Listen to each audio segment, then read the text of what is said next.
안녕하세요. 저는 40대 여자입니다. 저는 이혼녀예요. 5년 전 남편과 이혼하고 현재 혼자 살고 있습니다. 전 남편과 제 사이에 딸이 하나 있어요. 마음 같아서는 이혼할 때 딸을 꼭 데리고 오고 싶었지만 저희 시댁에서 양육권은 절대 못 준다고 난리를 치면서 대형 로펌 변호사를 셋이나 쓰는 바람에 이혼 당시에 양육권은 가져오지 못했습니다. 대신에 그나마 다행인 건 위자료를 받았다는 거예요. 합의 이혼하고 양육권도 남편에게 갔는데 위자료를 받았다고 하면 사람들이 다들 놀라요. 그런 시댁이 어디 있냐고요. 그런데 그건 제 속을 모르는 사람들이나 하는 말이에요. 제가 이혼하면서도 정말 가까운 친구들한테도 왜 이혼했는지 말을 안 했어요. 말해봐야 괜히 사람들 입에 오르내릴 게 뻔한데 그게 너무 싫었어요. 결혼하고 전 남편과 사는 10년 동안 남들 시선이라면 아주 지긋지긋하게 받았어요. 남편이 강남의 유명한 성형외과 의사였거든요. 남편은 워낙 인물도 좋고 몸매도 좋아서 방송 출연도 몇 번 했었어요. 그러다 보니 병원에서는 유명 인사였습니다. 병원 로비에 남편 얼굴이 대문짝하게 걸릴 정도였죠. 그렇다 보니 저는 어디를 가나 사람들의 시선을 의식할 수밖에 없었습니다. 전 남편과 살 때 일이 있어서 잠깐 남편 병원에 가면 간호사들로부터 해서 병원 직원들이 모두 다 저와 남편만 보는 것 같았어요. 남편이 여우 같은 게 사람들 있는 앞에서는 세상에서 제일 자상한 남편이에요. 그러다 보니 다들 저를 부러워했습니다. 사모님은 전생에 나라를 구하셔도 몇 번은 구하셨을 거예요. 어떻게 저렇게 완벽한 남자를 만나셨어요? 너무 부러워요. 제가 김 선생님께 들었는데 두 분 고등학교 동창이시라면서요. 설마 두 분 첫사랑이신 거예요? 뭐, 첫사랑? 어떡해. 너무 로맨틱하다. 첫사랑처럼 거창한 건 아니고 고등학교 때는 동창이었는데 나중에 그냥 우연히 다시 만나서 사귀게 됐어요. 사람들이 궁금해할 때마다 그냥 고등학교 동창이었다고 대충 얼버무리지만 사실 저의 첫사랑은 남편이 맞습니다. 제가 어린 시절 내내 경기도에 살다가 아버지 일 때문에 서울로 이사하면서 남편이 다니는 고등학교로 전학 갔어요. 당시에 남편은 회장에다가 공부도 잘해서 여자아이들의 인기를 독차지하고 있었죠. 남편을 좋아하는 많은 여학생 중 저도 하나였는데 우연히 학교 행사 준비를 같이 하다가 가까워져서 친구로 지냈어요. 나중에 남편과 사귀게 되고 나서 들은 이야기인데 남편도 제가 첫사랑이라고 하더라고요. 제가 전화 갔던 첫날 저를 보고 떨려서 처음엔 말도 못 걸었다고요. 지금 생각해도 남편과 제가 결혼까지 하게 된 건 저도 신기해요. 남편이 지금 병원이 아니라 대학병원에서 레지던트를 하고 있을 때였는데 우연히 병원에서 만났거든요. 저희 친정아버지가 일하시다가 화상을 입어서 급하게 병원에 입원했는데 신기하게도 남편이 담당 레지던트였어요. 마치 영화처럼 재회한 저희는 급격히 가까워져서 연애까지 하게 됐죠. 그때를 생각하면 정말 영화처럼 둘 다 풋풋했지만 지금의 남편은 그때 그 남자가 아니에요. 결혼하고 대학병원을 나와 강남 성형외과로 옮기면서 사람이 많이 변했습니다. 원래도 좀 이성적이고 냉철하기는 했지만 연애할 때는 저에게 따뜻한 사람이었는데 나이가 들면서 점점 더 이기적이고 계산적인 사람으로 변하더라고요. 그런 모습을 옆에서 지켜보는 게 안타까울 때가 많았어요. 한 번은 이런 적도 있습니다. 고등학교 때부터 저와 남편과 함께 친하게 지내던 친구들이 있어요. 그 친구들과는 고등학교 때부터 계속 연락을 하고 지내서 저에게는 제일 친한 친구입니다. 제가 남편과 연애하기 시작하면서 그 친구들과 다 같이 만나는 일이 많아지다 보니 남편도 잘 어울려 지냈어요. 아예 정기적으로 모임을 하기도 하고요. 그러다 그 친구 중 한 명이 결혼하게 됐어요. 원래 전통적으로 우리끼리는 결혼식 때 축가를 해주기로 해서 서로 결혼식 때 축가를 해줬습니다. 그 친구 결혼식도 마찬가지로 축가를 준비했어요. 남편은 노래하는 건 싫다고 해서 본인이 자체의 피아노 반주를 하기로 했죠. 그런데 친구 결혼식을 3일 남기고 남편이 갑자기 결혼식에 참석을 못한다는 거예요. 병원장 친구 수술을 급하게 해줘야 한답니다. 저는 이해가 안 돼서 남편에게 짜증을 냈어요. 아무리 급한 수술이라도 그렇지. 주말에 무슨 수술을 한다고 그래. 더군다나 의사가 자기만 있는 것도 아닌데. 친구 결혼식이라고 좀 빼달라고 할 수는 없었어?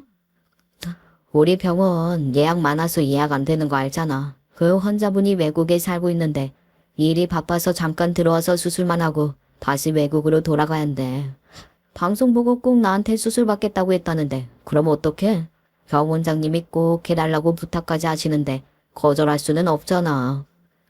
남편 상황을 이해 못하는 건 아닙니다. 하지만 사람 목숨이 달린 급한 수술도 아니고 얼굴 윤곽 잘라내는 미용 수술 하겠다고 제일 친한 친구 결혼식까지 가지 못하는 건 속상했어요. 알았어. 축가야 반주 틀고 하면 되는데. 그래도 수술 끝나면 꼭 와. 뒤풀이 한다고 식당도 다 잡아놨대. 속상하고 서운해도 어쩌겠어요. 이제 막 방송에 나오기 시작해 유명세를 치르기 시작했으니 남편도 일이 급하겠죠. 더군다나 병원장이 직접 부탁한 거니까요. 남편은 그래도 수술이 끝나는 대로 뒤풀이에는 꼭 참석하겠다고 했어요. 그런데 남편은 약속을 지키지 못했습니다. 수술이 끝나고 병원장과 저녁을 먹느라 친구 결혼식 뒤풀이가 끝날 때까지 오지 못했어요. 친구들은 괜찮다고 바쁜 의사 선생님인데 어쩌겠냐고 했지만 저는 친구들에게 미안해서 어쩔 줄은 몰라 했죠. 거기다가 남편은 뭘 하느라 그렇게 바쁜지 제 전화도 받지 않고 결혼한 친구에게 전화도 한 통 하지 않았어요. 그 친구들은 저와 제일 친한 친구들이에요. 제가 힘들 때마다 항상 힘이 되어주고 저와 남편이 결혼할 때도 하나부터 열까지 다 도와줬던 고마운 친구들입니다.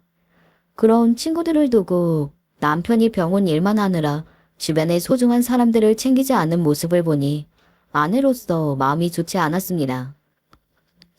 그날 새벽에 집에 들어온 남편은 저를 보고서 미안하다고 너무 정신이 없어서 연락할 수 없었다고 하더군요. 내가 전화라도 했어야 했는데 병원장이랑 병원장 가족들까지 다 같이 식사하느라 정말 정신이 없었어.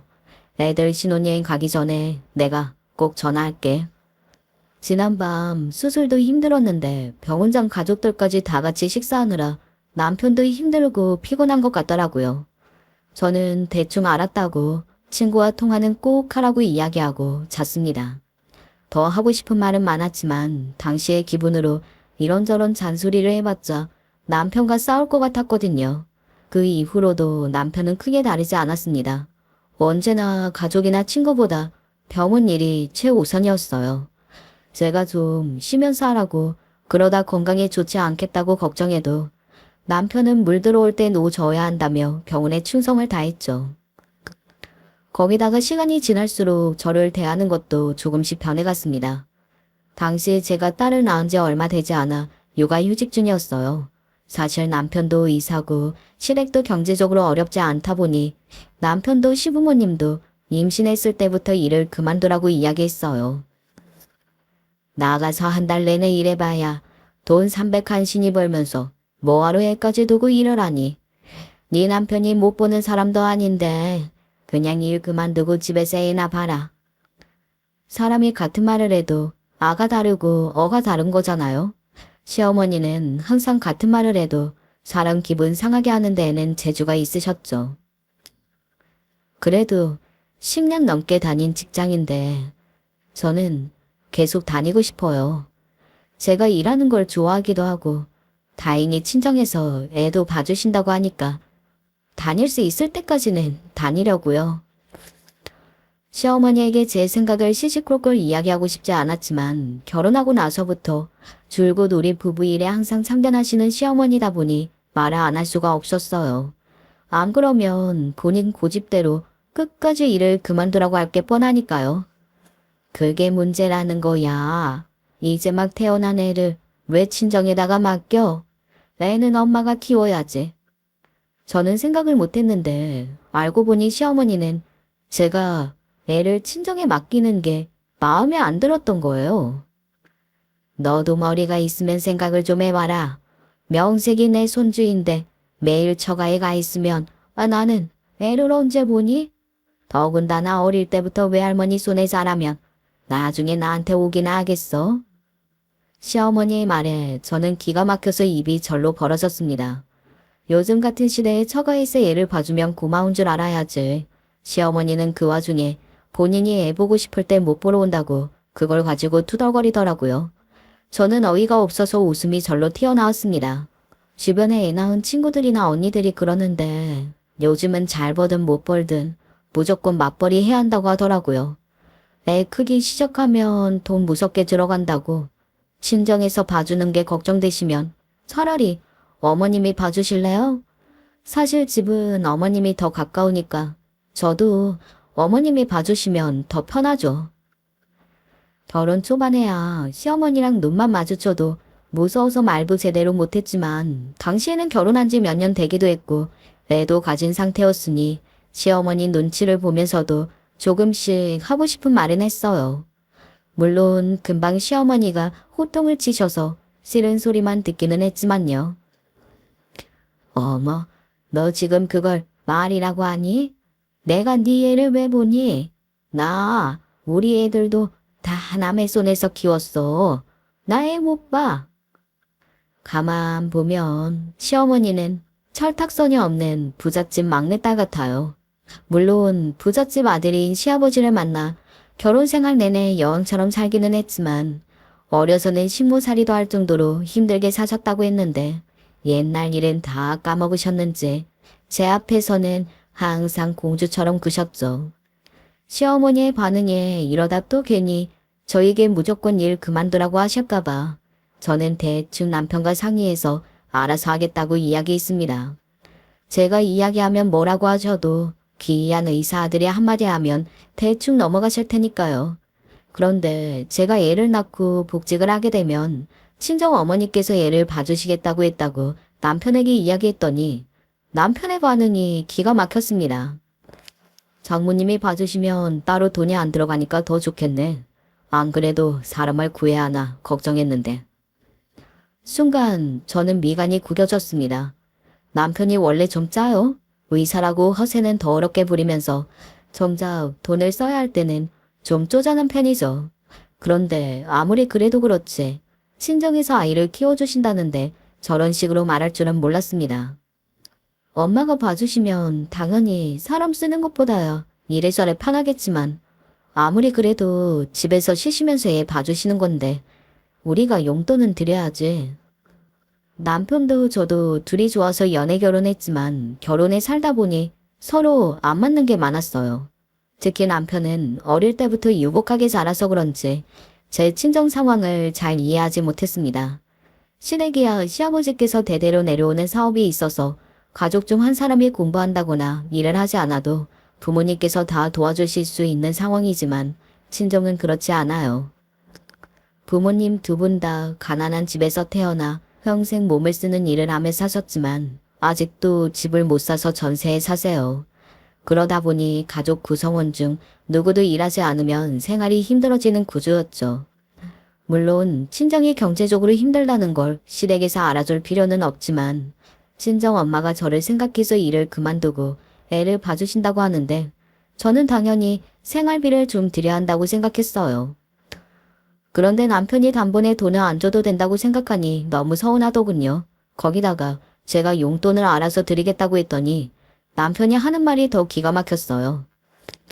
당신이 그렇게 하겠다고 하면 내가 할 말은 없는데 사실 돈까지 드리면서 애 맡기는 거면 그냥 장모님 말고 시터를 쓰는 게 낫지 않아?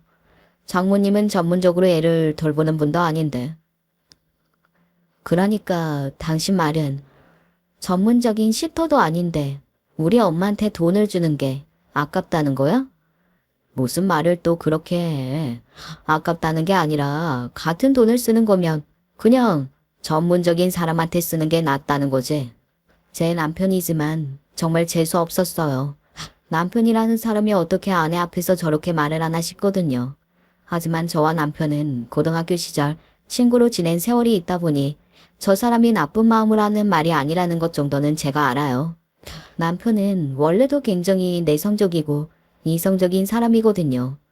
저나 처가를 무시해서 하는 말이 아니라 진심으로 이왕이면 아이를 더 잘 돌볼 수 있는 전문인을 돈 주고 고용하는 게 낫다고 생각하는 거죠. 애 보는 게 얼마나 힘든데. 장모님도 원래 하시던 일까지 그만두고 괜히 애 보시다가 어디 아프기라도 하면 어떡해. 아직 시간 좀 있으니까 조금 더 생각해봐. 시터 쓰게 되면 내가 알아볼 테니까. 남편은 언제나 합리적이고 정확한 걸 좋아해요. 반면 저는 좀 덜렁거리는 편이고요. 감정적이죠. 그러다 보니 남편의 말과 결정에 상처를 받고 기분이 상할 때가 좀 있어요. 그때도 남편 딴에는 저와 친정엄마를 생각해서 한 이야기일 수도 있는데 저는 서운하더라고요.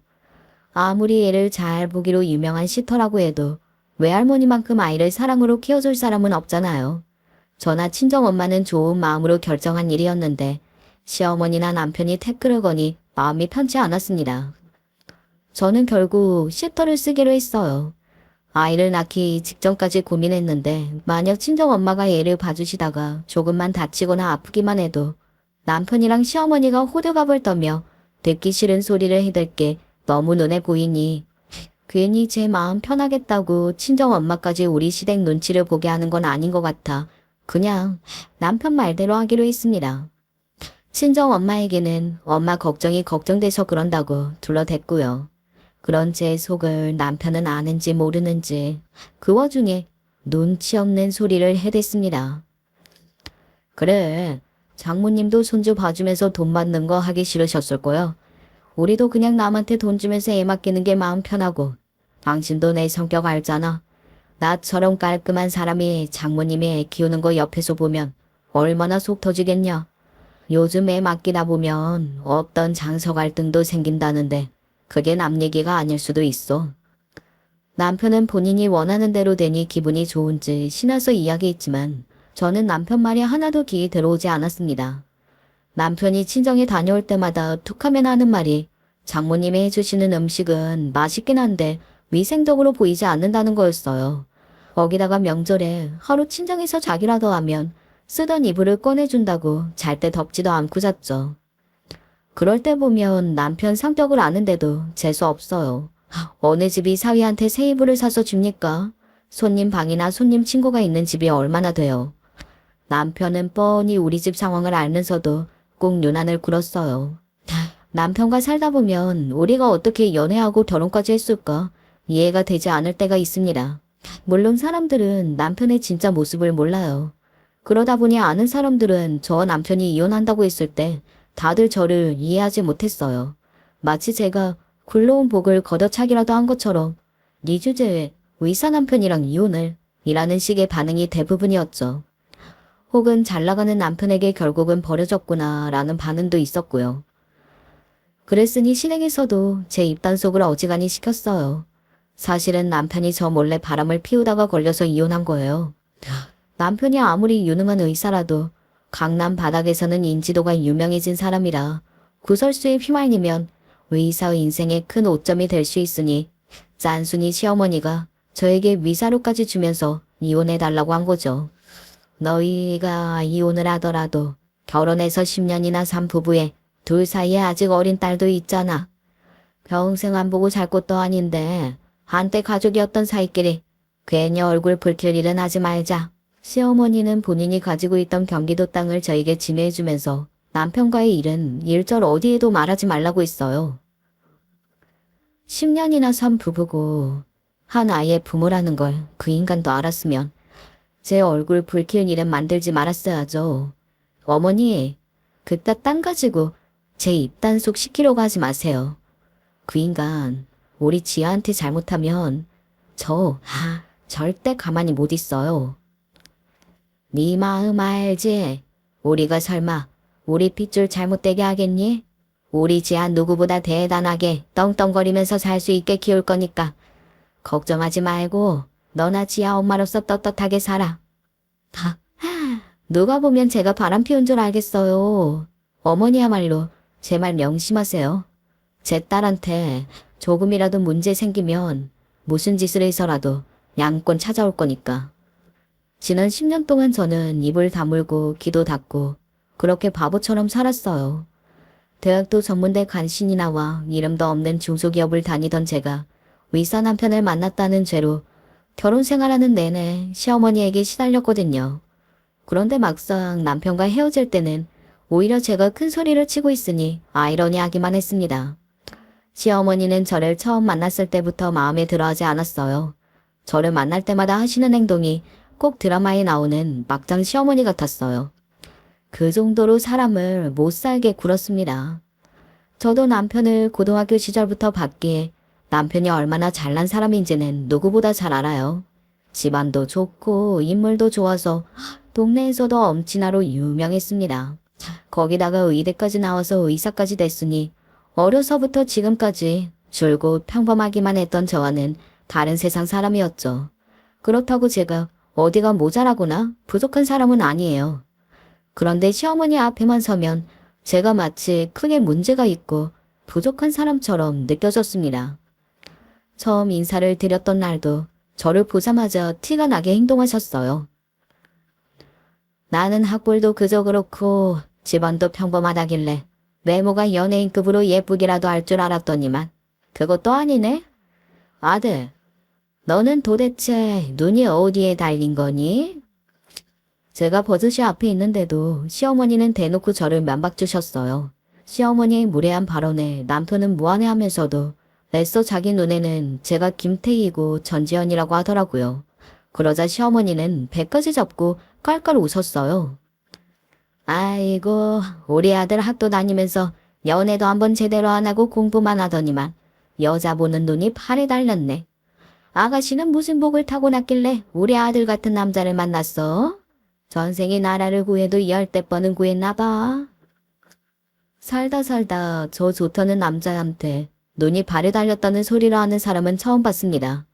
그 순간 저는 세상에서 가장 초라한 사람이 되고 말았어요.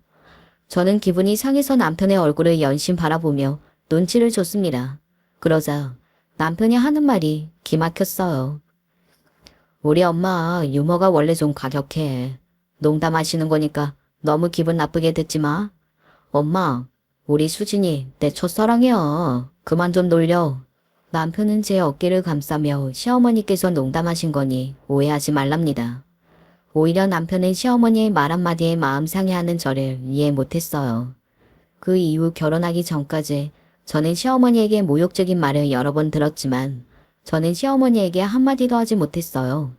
제가 기분이 상할 때마다 남편에게 말을 했는데 그럴 때마다 남편은 시어머니께서 그렇다고 우리 결혼을 반대하는 것도 아니고 제 반응이 재밌어서 그러시는 건데 그냥 좀 참으랍니다. 우리 엄마가 남들 앞에서 그러는 것도 아니고 그냥 장난으로 그러시는 건데 자기가 좀 이해해. 이해? 서로 입장 바꿔서 만약 우리 부모님이 자기한테 나보다 부족하다고 그러고 만날 때마다 내가 아깝다고 이야기하면 좋겠어. 저는 마음이 상해 죽겠는데 심각성을 모르고 자꾸만 장난으로 받아들이는 남편에게 화가 나서 입장 바꿔서 생각해보라고 따졌습니다. 그러자 남편이 하는 말이 너무 얄미웠어요. 에이, 나는 그런 소리 들을 일이 없지. 나야 어디 내놔도 완벽한 신랑감이잖아. 남편은 항상 그런 식이었습니다. 본인이 잘난 걸 너무 잘 알아요. 더군다나 제가 화가 나서 어쩔 줄 모르는 걸 보면서 좋아했습니다. 제 반응이 웃겨서 자꾸만 놀리게 된다나요. 남편이 겉으로 보기에 아무리 잘났어도 저에게는 100점짜리 남편은 아니었어요. 주변에 이런 소리 해봤자 복에 겨운 소리 한다는 말이나 들을 테니 어디 가서도 말은 못했지만 제 솔직한 심정은 이 남자와 결혼해서 이렇게 힘들게 사느니 그냥 저랑 비슷한 수준의 평범한 사람과 결혼할 걸 그랬나 하는 후회도 됐어요. 어디를 가나 제가 아무리 노력해도 저는 항상 남편보다 부족한 사람이었거든요. 심지어 친정에서도 그랬어요. 친정 부모님은 제가 경제적으로 여유 있는 남자를 만나 결혼한다고 생각하시다 보니 저는 아무런 걱정 없이 사는 줄 아셨죠. 오히려 저에게 항상 남편에게 잘하고 시부모님께 잘하라고 했습니다. 심지어 한 번은 남편이 잘못한 일인데도 친정 부모님은 남편 편을 들었어요. 당시에 딸아이가 어릴 때라 저는 제 사생활이라고는 일절없이 회사 집만 하던 때였습니다.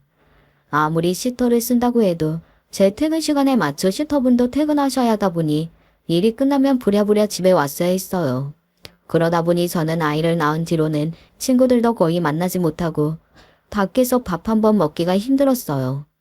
반면 남편은 주말에도 일 관련해서 만나야 하는 사람이 많다 보니 주말에는 이틀 내내 제가 혼자 애를 봐야 했거든요. 매일 그런 상황이 반복되다 보니 저도 우울증 비슷한 증상이 왔습니다. 남편이 일 때문이라고 하지만 정말 저렇게 매일매일 일 때문에 나가는 걸까 의심이 들기도 하고요. 어쩔 수 없다는 걸 잘 알면서도 저는 한 번씩 우울하고 서러웠어요. 이런 이야기를 남편에게 해봐야 그러게 일 그만두라고 하지 않았냐고 하는 소리나 해대니 말이 통하지 않았죠. 그래서 한 번은 친정 부모님께 하소연했어요. 애 생기니까 밖에서 외식 한 번 하기가 힘든 거 있지? 심지어 쇼핑할 시간도 없어서 올해는 옷도 한 벌 못 샀어. 아이고, 고개 겨운 소리 한다. 김서방은 매일 병원에서 환자들 상대하느라 고생하는데 응? 너는 철없이 매식 못하고 옷 한 벌 못 산다고 징징거리는 거야? 행여나 김서방 앞에서 그런 소리 하지 마. 괜히 생각 없는 여편네 소리나 듣지. 그러게 김서방이랑 너희 시어머니가 애 낳기 전에 일 그만두라고 있을 때 그냥 그만두지. 힘들게 뭐하러 꾸역꾸역 일하고 있어. 나 같으면 신나서 바로 그만뒀을 텐데. 엄마는 너무 부럽다 야. 엄마는 남편 잘못 만나서 이 나이에도 돈 벌고 있잖아. 친정 부모님마저 남편 편을 들면서 저더러 철없다고 하시니 너무 서운하더군요. 그래서 참아왔던 울분을 괜히 친정 부모님께 쏟아냈어요. 엄마 아빠는 도대체 누구 편이야? 내가 엄마 아빠 자식인데 나를 안쓰러워해야지. 사회 걱정만 하면 되겠어? 아이고, 그거야 우리 김서방 같은 사위는 어디가 더 없으니까 그렇지. 남자가 바쁘고 밖으로 돌아야 여자가 편한 거야. 그렇게 힘들면 엄마가 네 생일날 하루 지하 봐줄 테니까 김서방이랑 나가서 외식도 하고 영화도 보고 와. 제 하소연에 부모님도 걱정이 되셨는지 제 생일 때 딸을 봐주신다고 했어요. 남편이랑 시간 좀 보내라고요. 덕분에 저는 남편에게 한 달 전부터 가고 싶다는 식당이 있었다고 이야기해서 어렵게 예약했습니다. 남편도 다른 건 몰라도 제 생일이니 아무리 바빠도 그날만큼은 일을 꼭 뺀다고 했죠. 저도 매일매일 바쁜 일상 속에서도 한 달 내내 그날만을 기다렸어요. 그런데 남편이 그날 약속을 새까맣게 잊어버렸습니다. 제 생일이 하필이면 주말이라 식당 예약이 꽉 차서 그 전날인 금요일 저녁으로 예약했는데 남편이 그걸 헷갈려서 금요일날 중요한 수술을 잡았더라고요. 저와 식사는 제 생일인 토요일에 하는 걸로 알고요. 내가 금요일 저녁으로 예약했다고 몇 번을 말했는데 어떻게 까먹을 수가 있어.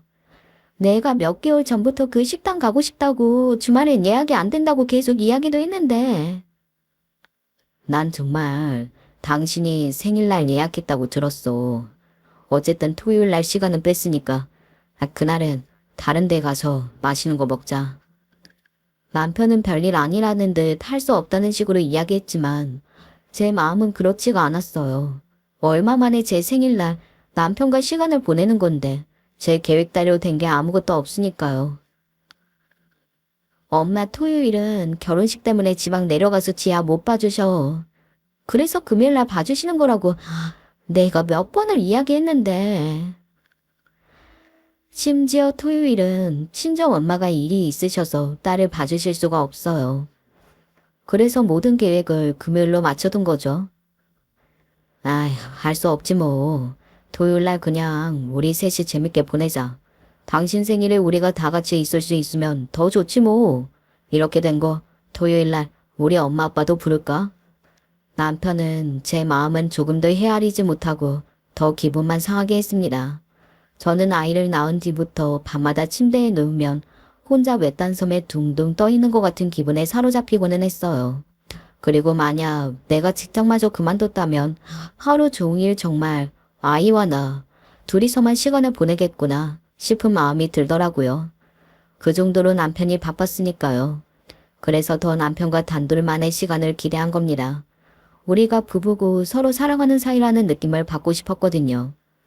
결혼하고 아이의 엄마가 된 저에게 꼭 필요한 시간이었어요. 그런데 남편은 그런 중요한 시간을 멋대로 망쳐놓고 진심으로 미안해하지 않았습니다. 오히려 마음이 풀리지 않아 뚱에 있는 저를 보고 예민하다고 면박줬죠. 내가 이쯤 했으면 그냥 넘어가 줄 수도 있지. 아직도 삐져 있는 거야? 아휴, 내가 놀러 가는 것도 아니고 수술 때문에 바빠서 정신이 없어서 그런 건데 어지간히 좀 해라. 내 기분이 나아지질 않는데 당신 마음 편하라고 괜찮은 척까지 해야 해? 나도 당신 바쁜 거 아니까 애써 참고 있는 거야. 됐다 됐어. 아휴. 맨날 정시에 출근해서 정시에 퇴근하는 직장인이 뭘 알겠어? 남편은 오히려 적반하장으로 나왔습니다. 제가 좋게 넘어가 주지 않으니 혼자 심술이 나서 저에게 비아냥거렸어요. 그런 남편이 너무 꼴보기 싫었던 저는 그냥 금요일 식당을 취소하고 토요일도 대충 시간을 보냈습니다. 남편은 자신이 크게 배려하는 것처럼 어디를 예약했다고 했는데 순순히 따라가고 싶지 않았거든요. 그때 처음으로 저도 남편과 이렇게 평생을 살 수 있을까? 내가 계속 이 남자를 참고 살 수 있을까? 라는 생각을 했던 것 같아요. 제가 너무 감정적이고 예민하다 하더라도 1년에 한 번 정도는 남편이 그런 저를 받아줄 수도 있는 거 아닌가 싶었습니다. 저는 365일을 남편에게 맞춰서 살고 있으니까요. 그러던 어느 날이었어요. 결혼한 지 10년이 다 되어가던 때였는데 이제 딸도 제법 자랐고 제 인생도 중반부에 이르렀다고 생각해서 한시름 놓았다고 생각했습니다. 남편도 병원에서 잘 나가고 있고 시부모님과의 관계에도 어느 정도 익숙해졌다고 생각해서 앞으로는 큰 걱정 없이 살 수 있겠다 싶었죠. 그런데 사고는 언제나 예상치 못한 순간에 찾아오더군요. 가장 안정적이라고 생각했던 시기에 저의 인생에서 가장 큰 시련이 찾아왔습니다. 어쩌면 훨씬 전부터 사고는 이미 시작되고 있었는지도 모르는데 저만 모르고 있었던 것 같아요. 워낙 바쁜 남편에게 익숙해져서 언제부턴가는 저와 딸만 시간을 보내는 게 이상하다고 전혀 못 느끼고 있었어요. 그런데 언젠가 딸아이가 걱정스럽다는 듯한 얼굴로 저에게 조심스레 물어오더라고요. 다른 친구들은 아빠가 아무리 바빠도 여름 휴가나 생일 같은 때는 같이 보낸다는데 우리는 왜 항상 엄마랑 나만 같이 여행 가고 생일날도 우리 둘만 같이 보내? 나는 아빠랑 같이 놀러도 가고 생일도 같이 축하하고 싶어. 남편이 워낙 병원 일이 바빠서 휴가도 없이 병원에 살다시피 했어요. 아이 생일 때도 미리 선물을 주거나 생일 전에 같이 저녁을 먹는 정도였지. 항상 당일에는 같이 있을 수가 없었거든요. 딸이 평소 저에게도 말을 안 해서 몰랐는데 알고 보니 많이 서운했나 봐요. 심지어 저와 남편 사이에 문제가 있는 건 아닌지 걱정하더라고요. 혹시 엄마, 아빠 둘이 사이 안 좋은 거 아니야? 그래서 아빠가 나랑 엄마한테 소홀하게 구는 거 아니지? 유치원 다닐 때는 마냥 장난감만 사주면 신나하던 아이가 어느새 자라 엄마 아빠 사이까지 신경을 쓰더라고요. 그쯤 되니 제가 너무 안일했다는 생각이 들었어요. 저야 워낙 바쁜 남편이랑 사는 게 익숙해서 몰랐는데 딸아이는 이런 상황이 이해가 안 될 수도 있죠. 우리 딸, 아빠가 강남에서 제일 유명한 성형외과 의사인 건 알지? 그러다 보니까 일이 너무 바빠서 우리랑 시간을 많이 못 보내는 거야. 우리 딸이 서운해하면 엄마가 아빠한테 앞으로는 일 좀 줄이고 우리랑 시간 더 많이 보내달라고 할게. 딸 입장에서는 당연히 서운하고 걱정될 수 있는 일인데 그동안 저와 남편이 아이에게 너무 소홀했다는 생각이 들더라고요. 그래서 오늘 밤엔 남편이 들어오면 딸이 한 이야기를 해야겠다 싶었습니다. 그런데 그때 딸아이가 하는 말이 놀라웠어요. 아빠가 바쁘긴 뭐가 바빠? 맨날 카톡 보면 친구랑 골프장도 가고 낚시도 가던데? 심지어 저번 주엔 영화도 봤어. 아빠는 친구랑 놀 시간은 있으면서 우리랑 놀러 갈 시간은 없는 거야? 저는 딸이 하는 말에 놀라 그게 무슨 이야기냐고 물었습니다. 저는 전혀 모르는 일이라서요. 내가 아빠 휴대폰에서 봤어. 오교수라는 친구랑 맨날 골프도 가고 낚시도 가고 저번 주엔 둘이 영화 봤다는 이야기하는 것도 내가 카톡에서 봤다니까. 알고 보니 딸아이가 남편 핸드폰 비밀번호를 알고 있더라고요. 딸이 아직 핸드폰이 없어서 남편 핸드폰으로 가끔 친구들이랑 메시지를 하는데 그때 남편이 비밀번호 치는 걸 몰래 봤답니다. 그래서 남편 핸드폰을 한 번씩 훔쳐본 거죠. 딸아이가 절대 그냥 하는 말일 리 없지만 아무리 그래도 이해가 안 되는데 골프난 날씨는 말이 안 됐어요. 최근에 수술이 많아서 매일 야근이었고 저번 주에는 남편이 영화를 봤다는 말도 들은 적이 없어요. 심지어 그 영화는 요즘 제일 잘 나가는 영화라 제가 보고 싶다고 돼 있었는데 남편이 바쁘다고 나중에 보자고 한 영화거든요. 더군다나 가장 중요한 건 남편 친구 중에 오교수라는 친구는 들어본 적도 없다는 겁니다. 저는 생각하면 생각할수록 아무래도 이상해서 그날 밤 남편이 자는 사이 남편의 핸드폰을 확인했습니다. 딸에게 비밀번호를 물어봤거든요. 그런데 딸이 한 말이 사실이었습니다. 남편에게 오 교수라는 친구가 있었어요. 심지어 그 친구는 진짜 교수가 아니었습니다. 대충 메시지 내용만 훑어봐도 둘 사이는 일반적인 친구 사이 같지 않았어요. 거의 매일 메시지를 주고받았고 2, 3일에 한 번은 만나는 것 같았죠. 대충 봐도 뭔가 심상치 않다는 걸 알 수 있었어요. 제가 아는 남편은 꼼꼼한 사람입니다. 만약 바람을 피웠다면 웬만해서 꼬리를 박힐 사람이 아니죠. 역시나 핸드폰만 봐서는 바람을 피웠다. 나는 정확한 증거를 찾을 수가 없었어요. 그런데 며칠 뒤 남편이 저에게 꼬리를 박히고 말았습니다. 남편의 핸드폰을 처음 확인한 이후 매일 남편이 샤워하러 들어간 사이에 핸드폰을 확인했는데 영 증거를 못 찾았어요. 아무래도 집에 오기 전에 다 삭제하는 것 같더라고요. 그런데 일주일쯤 됐을 땐가 제가 남편 핸드폰을 확인하자마자 메시지 한 통 오더라고요. 바로 문제의 오 교수에게서 온 메시지였습니다. 아버지가 당신 언제 이혼하냐고 계속 물어보셔. 마누라랑 이제 아무 사이도 아니라고 남보다 못하다고 하더니만 도대체 언제까지 기다려야 돼. 이러다 아버지 마음 바뀌시면 나도 책임 못 져. 그 순간 얼마나 놀랐는지 심장이 철렁 내려앉는 것만 같았습니다. 정신이 혼미해져서 핸드폰에 메시지를 읽고 또 읽었어요. 이게 도대체 무슨 소리인가 싶어서요. 그 순간 욕실의 물소리가 멈추자 저는 순간 정신이 번쩍 들었습니다. 그리고 바로 남편의 핸드폰 메시지를 복사해서 제게 보냈어요. 그러고는 아무 일도 없었던 것처럼 핸드폰을 내려뒀습니다. 그리고 그날 밤 한숨도 자지 못하고 남편에게 온 메시지 내용을 계속 곱씹었습니다. 아버지께서 언제 이혼할 거냐고 계속 물어본다는 건 남편의 불륜 상대 아버지까지 불륜 사실을 알고 있다는 겁니다. 세상에 어떤 아버지가 딸이 유부남을 만나는 걸 알고도 기다려줄 수 있을까요? 저는 생각하면 생각할수록 이 상황이 이해가 되지 않아 혼란스럽기만 했습니다. 그런데 제가 남편의 불륜 사실을 제대로 확인하기도 전에 일이 벌어졌습니다. 주말 저녁 남편이 딸아이를 시부모님께 맡기고 저녁을 먹자길래 웬일인가 했더니만 저녁을 먹자마자 기다렸다는 듯 이혼하자입니다. 당신 입장에서는 갑작스럽고 황당할 수 있지만 난 이미 몇 년 전부터 마음 굳혔어. 우리 이혼하자. 그 순간 저는 정신이 아득해지면서 순간 시간이 멈춘 줄 알았습니다. 남편에게 다른 여자가 있다는 사실을 안 지 얼마 되지 않아 남편에게 이혼 통보를 받았으니까요. 더군다나 남편의 뻔뻔한 태도에 더 화가 났습니다. 바람 피운 걸로도 모자라서 먼저 이혼을 하자고? 당신 양심이 있는 거야? 당신이 나한테 어떻게 이럴 수가 있어? 바람이라니 누가 바람을 피웠다고 그래? 당신 무슨 꿈이라도 꿨어? 이 거지 같은 인간이 내가 모를 줄 알았나 봐요. 바람은 무슨 바람이냐고 딱 잡아떼더군요. 내가 모를 줄 알았어? 당신 핸드폰에 오교수라고 저장한 사람 진짜 오교수 아니잖아. 그 사람이 불륜 상대인 거지? 그치? 당신 뭐야? 설마 내 핸드폰 훔쳐봤어?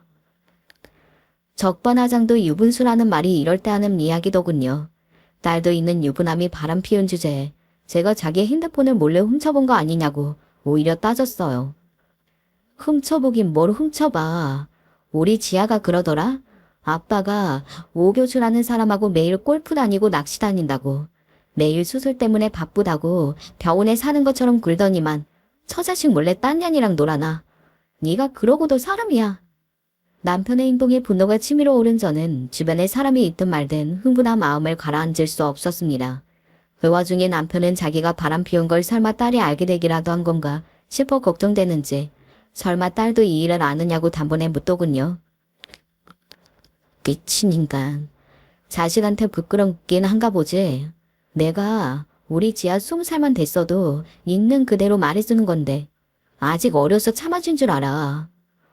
바람 피운 사실을 딸에게 감춰주려고 했던 저에게 고맙다고는 못할 먼저 남편은 오히려 더 뻔뻔하게 나왔습니다. 내가 이래서 당신이 싫은 거야. 내가 바람을 왜 피웠겠어? 어머니 말씀이 맞아. 부부가 서로 수준이 맞아야 하는 건데 당신이 이렇게 사람 많은 데서도 고래고래 소리 지를 정도로 무식하니까 내가 못 견디고 한눈 판 거 아니야. 내가 바람난 건 다 당신 때문이야. 세상에 어떻게 저런 인간이 있을 수 있을까요? 아무리 제가 남편보다 배운 게 모자라고 집안이 별 볼 일 없다고 해도 고등학교 때부터 친구인데다가 연애해서 결혼한 사이인데 한순간에 사람을 이렇게 초라하게 만들어버리니 수치스럽기까지 하더군요. 우린 이미 끝났어. 구질구질하게 매달리지 말고 그냥 이혼해. 안 그러면 한 푼도 못 받고 쫓겨날 줄 알아. 남편은 끝까지 최악이었습니다. 바람 피운 걸 걸리고도 저에게 미안하다는 말 한마디 안 하더니 끝까지 찌질하게 나오더군요. 저에게 이혼하자는 한마디 던져놓고는 집을 나가 아예 들어오지 않았습니다. 그러고는 시어머니에게 모든 일을 다 떠넘겼더군요. 남편에게 이혼 통보를 받은 며칠 뒤 시어머니가 저를 찾아왔습니다.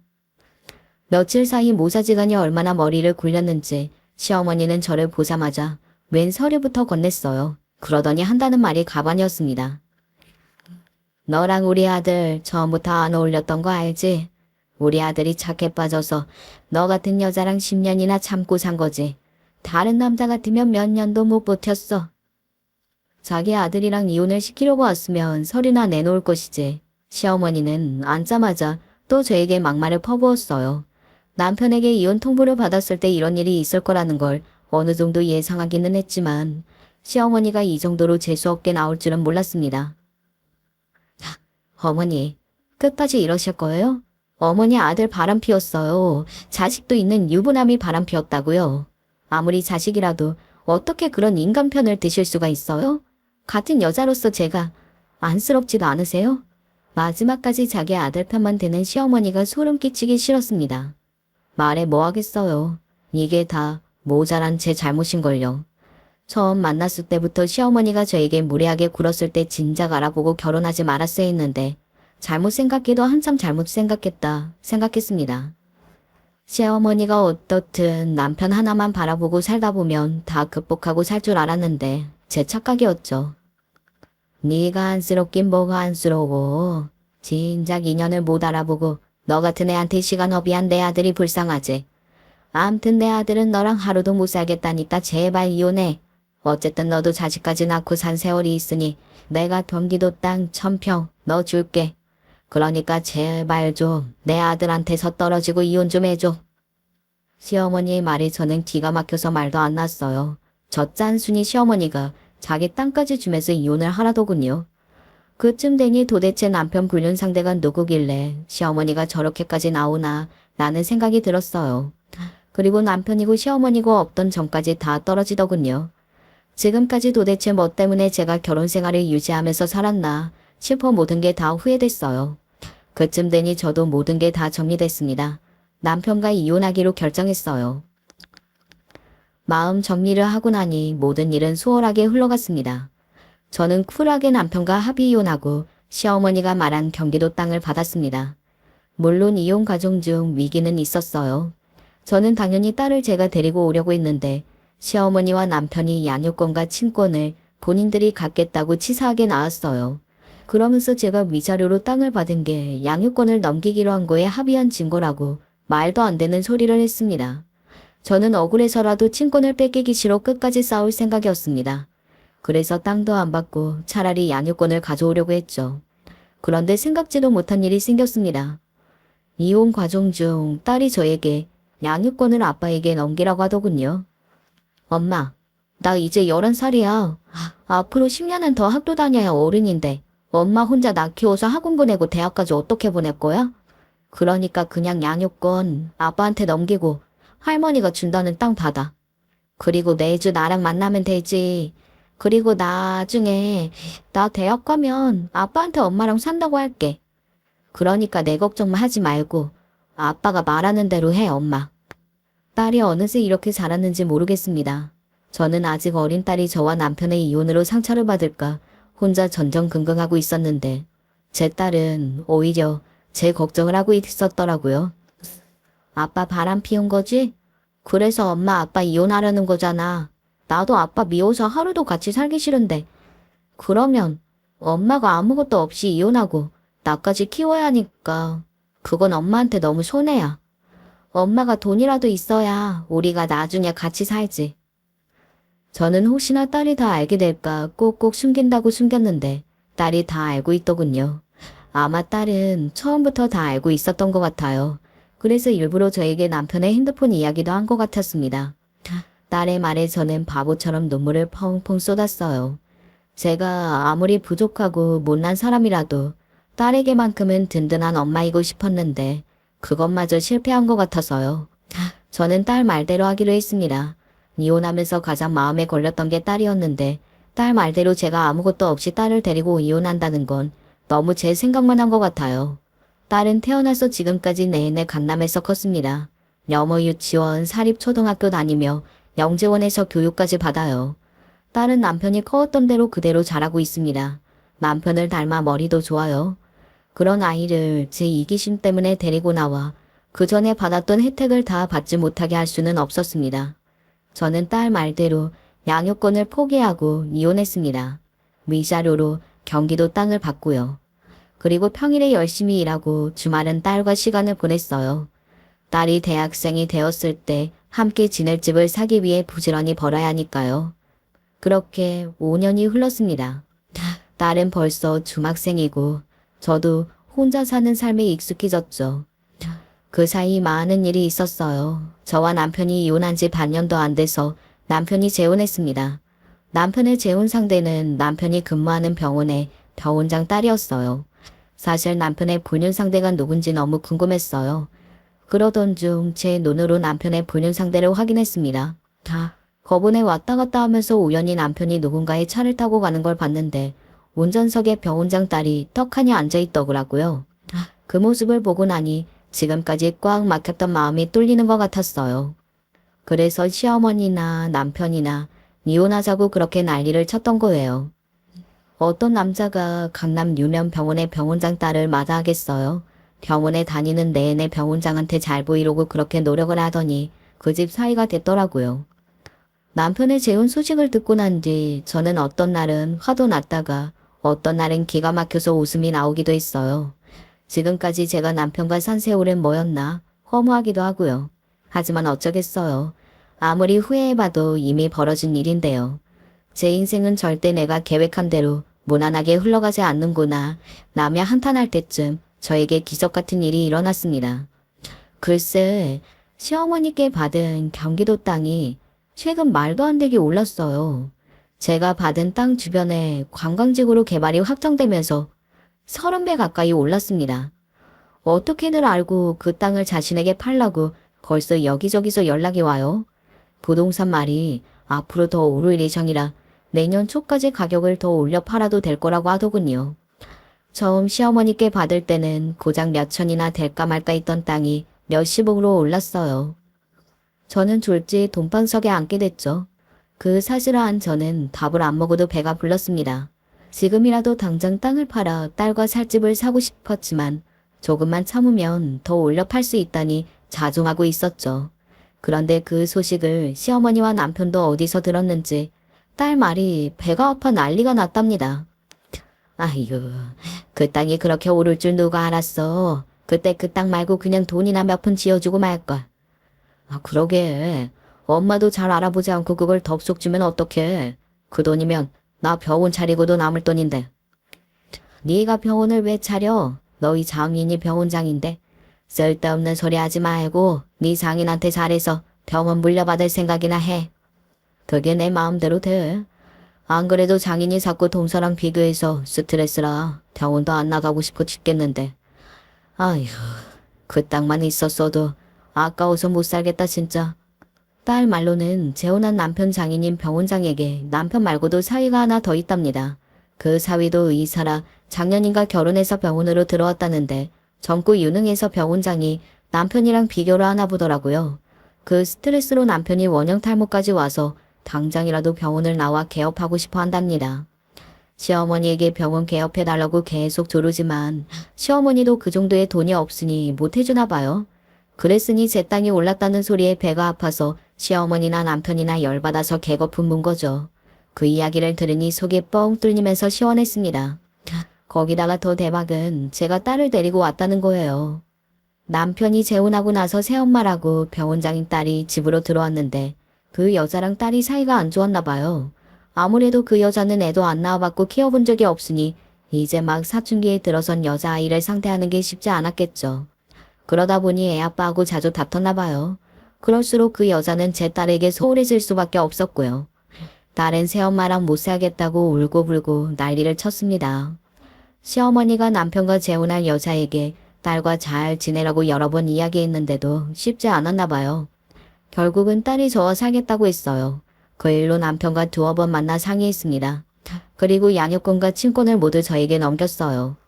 남편도 끝까지 고민하는 것 같았지만 결국은 저에게 넘길 줄 알았습니다. 남편은 가족은 버려도 권력욕은 못 버리는 사람이니까요. 그렇게 저는 제가 원하는 걸 조금 더 빨리 다 가질 수 있었습니다. 딸과 지낼 수 있는 안락한 집도 구하고 딸도 되찾았어요. 딸과 함께 살게 된 이후 더는 제가 겪었던 결혼 생활에 대해 후회하지 않기로 했습니다. 이제 제게는 딸이 있으니까요. 남편과 결혼하지 않았다면 이렇게 똑똑하고 예쁜 딸을 만나지 못했을 테니 더는 제 과거를 후회하거나 남편을 원망하지 않기로 했어요. 결과적으로 저는 평생 먹고 살 수 있는 재산도 얻었고 딸도 되찾았으니까요. 저는 지금 제 인생에 100% 만족합니다. 저에게 잘한다고 앞으로도 딸과 행복하게 잘 살라고 여러분께서 응원하는 댓글 많이 남겨주세요. 하나하나 읽고 더 힘내서 행복하게 살겠습니다. 저의 인생 이야기 끝까지 들어주셔서 감사해요. 여러분의 가정에는 언제나 즐거운 일만 가득하시길 바라겠습니다. 안녕하세요. 평범한 아줌마입니다. 재밌기도 하고 좀 웃기기도 한 사연인데요. 여러분들과 공유하고 싶어 올리게 되었어요. 남편과 결혼을 하기 위해서 마음먹었을 때부터 서로 아이는 최대한 빨리 낳자고 이야기를 했습니다. 남편도 그렇고 저도 그렇고 각자 외동아들과 딸로서 홀아버지 홀어머니 밑에서 자라왔는데 그러다 보니까 집에 사람이 없고 너무 쓸쓸하다는 마음을 많이 느꼈어요. 둘 다 어렸을 적 소원이 형제 많은 곳에서 자라는 것이었죠. 지금 남편과 결혼을 결심하게 된 계기도 저랑 가정을 꾸리는 데 있어서 의견 합의가 잘 되었기 때문이었습니다. 그나마 다행히도 저나 남편이나 집안 사정이 아주 안 좋지는 않아서 아이 둘 셋 정도는 낳아서 부족함 없이 충분히 기를 수 있는 환경을 가지고 있었습니다. 그래서 결혼을 하고 신혼여행을 갔을 때부터 빠르게 아이를 낳는 것을 최우선 목표로 했어요. 하지만 원래 임신이라는 게 쉬운 일이 아니잖아요. 처음 1년간은 그래, 그냥 아직 때가 아니겠지 라고 생각하면서 서로를 다독였습니다. 물론 저는 내심 빨리 아이가 와줬으면 하는 바람이 있었기에 실망을 아예 안 한 것은 아니지만 어디서 보니까 원래 임신을 너무 갈구할수록 오히려 몸이 스트레스를 받아서 임신하기가 더 힘들어진다고 하더라고요. 그래서 저나 남편이나 집에서 마음을 다스리기 위해서 팔자에도 없는 클래식 음악을 듣고 최대한 스트레스 받는 일이 없도록 노력해봤습니다. 하지만 1년이 지나고 2년이 지나고 결혼 3년째가 되던 해에도 아이 소식은 전혀 들려오지 않았죠. 왜 이렇게 아이가 안 생길까? 뭔가 문제가 있는 건가? 조금만 기다려보자. 곧 생길 거야. 허나 저희 둘이서 아무리 이야기를 나눠봐도 소용이 없었습니다. 혹시 저라던가 아니면 남편에게 문제가 있는 건가 싶어서 검사를 받아보기 위해 병원에 갔어요. 하지만 병원에선 남편의 상태도 괜찮고 제 상태도 괜찮은 상황이라고 하더라고요. 저희는 당시 밤마다 노력을 많이 했거든요. 물론 저나 남편이나 맞벌이라 하다 보니까 둘 중에 한 명이 너무 피곤한 날에는 아무것도 안 하고 그냥 넘어갈 때도 있었지만 그래도 안 생기니 불안감이 높아져 갔어요. 여보, 난 도저히 왜 이렇게까지 임신이 안 되는지 모르겠어. 우리 노력 많이 하잖아.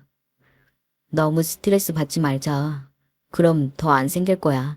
이게 임신에 좋다는 보약이라더라. 내 것도 지었고 당신 것도 지었으니까 우리 이거 매일 챙겨 먹자.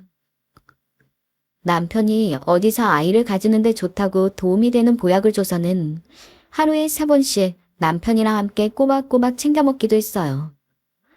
하지만 여전히 아이가 생길 기미는 보이지 않았죠. 그 누구보다도 아이들과 함께 오순도순 화목한 가족을 원했던 저로서 너무도 절망스러웠습니다. 흔히 산후 우울증이 있다고 하잖아요. 말도 안 되는 이야기지만 차라리 애를 못 낳아서 저처럼 이렇게 우울할 바에는 그냥 원하는 대로 애를 낳고서 우울한 게 낫다는 생각이 들 정도로 저는 임신에 목을 매고 있었습니다. 그만큼 절박했어요. 임신이 안 되는 이유조차 불분명하게 누구를 탓할 수도 없고 그렇다고 포기할 수도 없고 아무런 대책도 없이 그냥 이 상황을 무작정 받아들여야 한다는 것에 대해서 견딜 수가 없었습니다. 가끔 혼자서 버티기 힘들 때면 혼자 있는 어머니에게 전화를 걸었어요. 엄마, 나는 왜 이렇게 임신이 안 될까?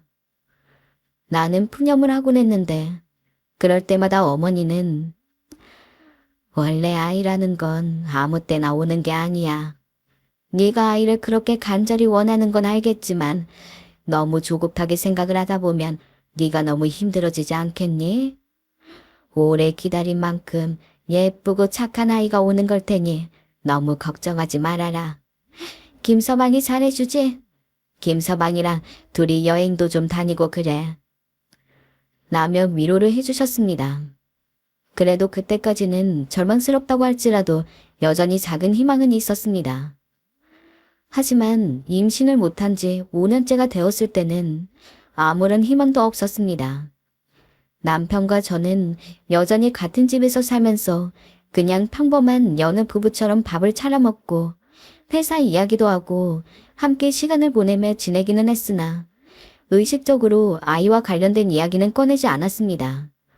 요새 예능 프로그램들 중에서 연예인들의 자녀가 나오는 내용이 많은데 어쩌다 채널을 돌리다 그런 프로그램이나마 한번 스치면 못 볼 거라도 본 듯이 잽싸게 리모컨 버튼을 눌렀습니다. 비록 남의 아이 이야기이긴 하지만 저 사람들은 아이를 낳고 행복하게 살고 있고 우리는 그러지 못하고 있다는 것에 대한 좌절이 너무나 컸거든요. 너희 아직도 아이 소식은 없니? 저희가 결혼한 지 4년째가 되던 해부터 시골에서 혼자 살고 계시는 시아버지가 자주 전화를 하셨습니다. 참고로 시아버지도 그래, 아이는 낳을 수 있을 만큼 숨풍숨풍 나와서 복작복작하게 지내야지. 라고 하시며 저희만큼 아이가 생기기를 바라시는 분이었습니다. 그런 시아버지가 보기에도 저희가 몇 년째 아무런 소식이 없으니 아마 꽤나 걱정이 되셨던 모양입니다. 네, 이전에 남편이랑 같이 병원도 다녀왔는데 의사는 저나 남편이나 기능적으로 문제가 없다고 해요. 대체 왜 이렇게 임신이 안 되는 건지 모르겠네요. 시아버지 마음을 모르는 건 아닙니다. 저희 역시 아이가 간절했으니까요. 하지만 아무리 시아버지 입장에서 아이를 바란다고 하더라도 당사자인 저랑 남편만 하겠습니까? 근데 어느 날부턴가 정말 하루가 멀다 하고 전화를 해서는 오늘은 임신 소식 없니? 그래, 앞으로 어찌하려고?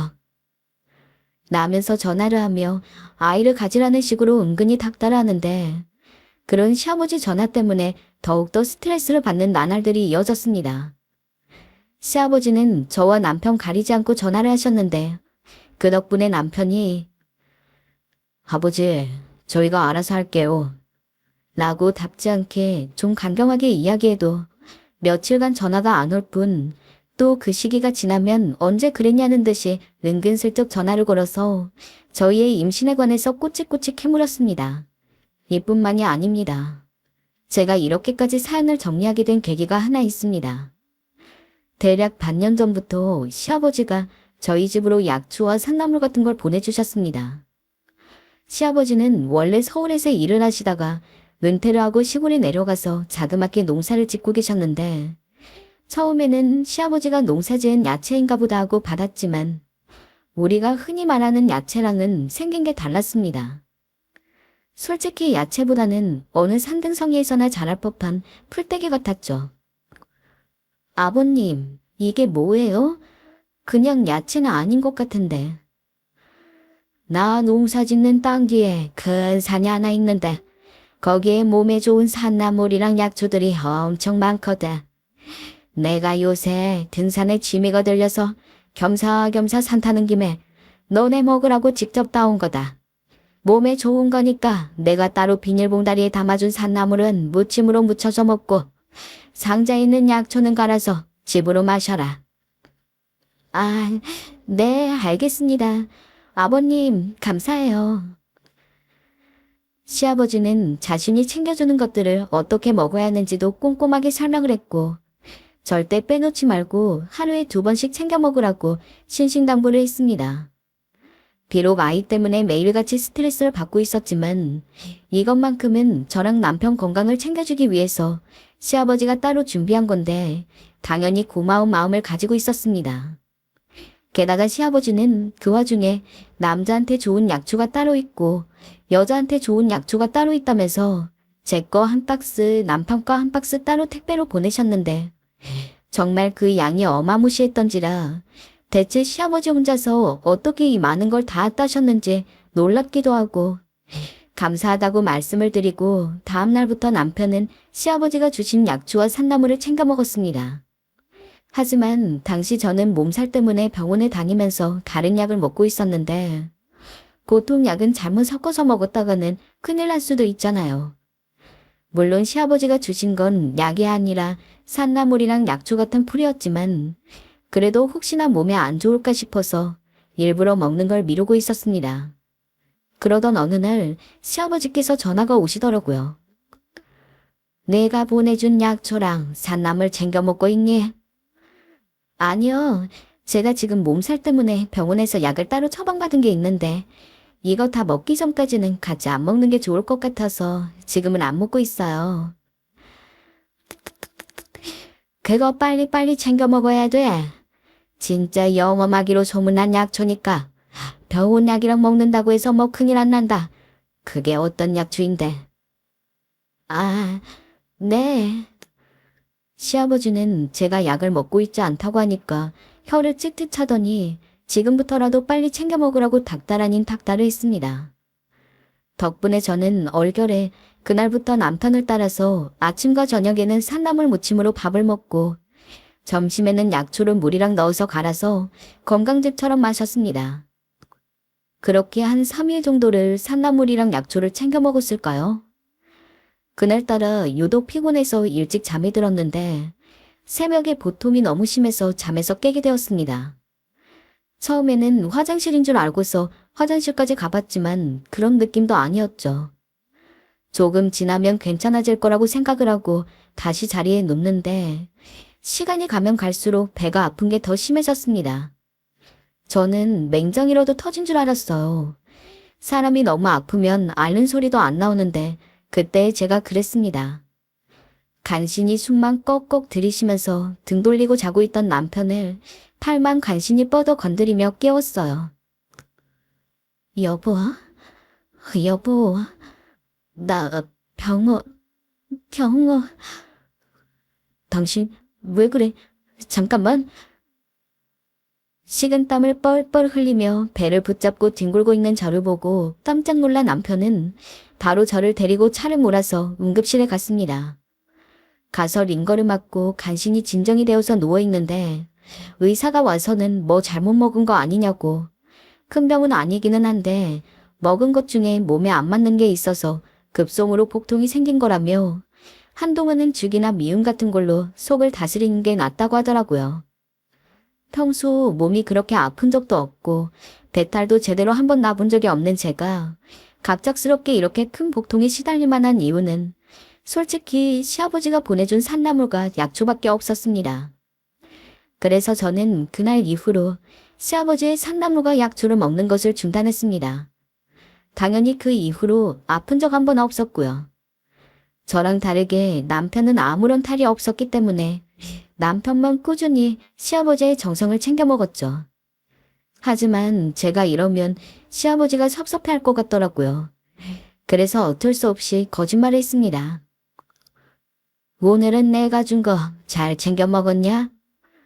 네, 아버님. 식사할 때 산나물 무침 만든 걸로 밥 먹고 아까는 약초 갈아서 집으로 만들어서 마셨어요. 그래, 아주 잘했다? 잘했어. 게이득하다.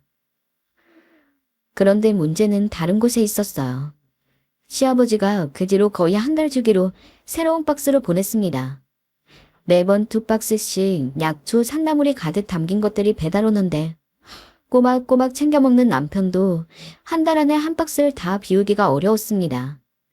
심지어 저는 배탈을 앓은 이후로 시아버지 몰래 산나물이랑 약초를 안 챙겨 먹고 있었기에 방치해둘 수밖에 없었는데 그 때문에 날이 갈수록 온 집안이 시아버지가 보내준 약초 냄새로 가득했습니다. 여보, 아버님한테 이제 약초 그만 보내도 된다고 말씀 좀 드려봐. 이러다 박스 꽉 차서 오래 걸을 공간도 없겠다. 알겠어. 근데 전 시아버지 고집이 이렇게 센 줄은 몰랐죠. 남편이 시아버지에게 전화를 걸어서 이야기를 한 듯 했지만 시아버지는 여전히 매달마다 그득그득 채워서는 택배를 보내왔습니다. 게다가 그뿐만이 아닙니다. 어느 날부터는 아침마다 저한테 영상통화를 걸었습니다. 처음에는 무슨 일이라도 생기셨나 싶어서 전화를 받았는데 그냥 뭐 혼자 있으니 적적해서 너네 얼굴이라도 보려고 했지. 라면서 말하시더니 갑자기 아침은 먹었니? 하면서 아직 안 먹었으면 밥상 좀 보여달라고 말씀하시더라고요. 얼떨결에 핸드폰을 들고 밥상을 보여드렸는데 반찬도 잘해 먹고 사는구나. 맛있겠네. 라면서 저희 집 아침상을 보시다가 본인도 밥을 먹어야겠다며 전화를 끊었습니다. 문제는 그런 전화가 일주일마다 5번씩 왔는데 저는 그때까지도 대체 시아버지가 왜 이러시는지 연문을 몰랐어요. 아버님이 정말 많이 적적하셔서 그런가? 하면서 일단 오는 전화는 받고 있었지만 저희끼리 조용히 밥 좀 먹고 싶은데 그럴 때마다 시아버지가 전화를 거시니까 번거롭기도 했죠. 만약에 제가 진작 시아버지의 속내를 알았다면 미리 단호하게 말씀드렸을 텐데 시아버지가 워낙 능청스럽게 구는지라 저는 정말로 시아버지가 혼자 있기 심심하시고 저희 어떻게 사는지 궁금해서 매일 아침에 영상통화를 거는 것으로 생각을 했기에 냉정하게 나올 수도 없었습니다. 근데 어느 날 남편이 그러더라고요. 당신도 이제 슬슬 아버지가 보내준 약초랑 산나물 먹으면 어때? 제가 아파서 뒹구는 모습까지 본 사람이 갑자기 그런 이야기를 하니까 무슨 소리인가 싶었습니다. 당신도 나 그때 아파서 응급실 간 거 봤잖아.